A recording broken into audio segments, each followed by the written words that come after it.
big space show in the sky.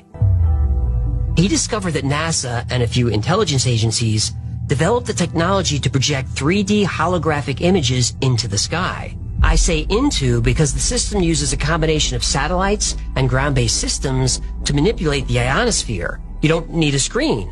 Images can be projected onto the particles in the atmosphere. The projections will appear so lifelike that people will believe they are witnessing a miracle. The dominant god of each region will appear in the sky. Imagine looking up and seeing Jesus, Muhammad, Buddha, all speaking to their followers in their own language.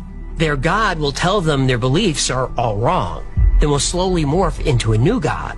This is the first appearance of the new Messiah, God of the New World Order. The projections of Jesus, Muhammad, Buddha, and Krishna will merge into one, and explanations of mysteries and revelations will be disclosed.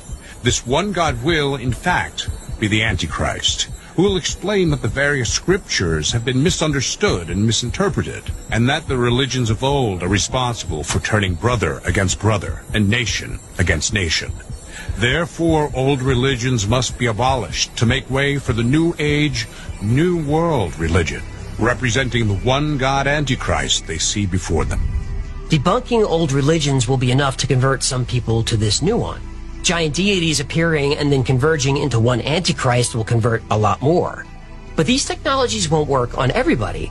Non-religious people will be terrified for sure, but they won't suddenly believe in a god based on a hologram, no matter how real it looks. The Shadow Masters know that.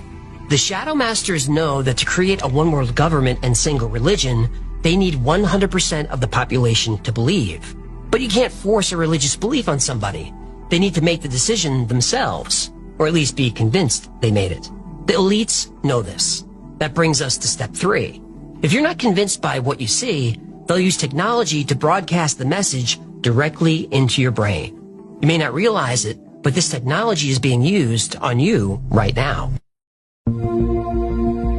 When the new God appears in step 2, you'll hear him speaking whether you believe in him or not. And you won't be able to escape his voice because you're not hearing it through your ears. His voice is coming from your mind.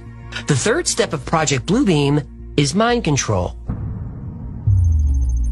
They'll use electromagnetic waves to interfere with brain function. They can shape perceptions, create emotions, and influence beliefs.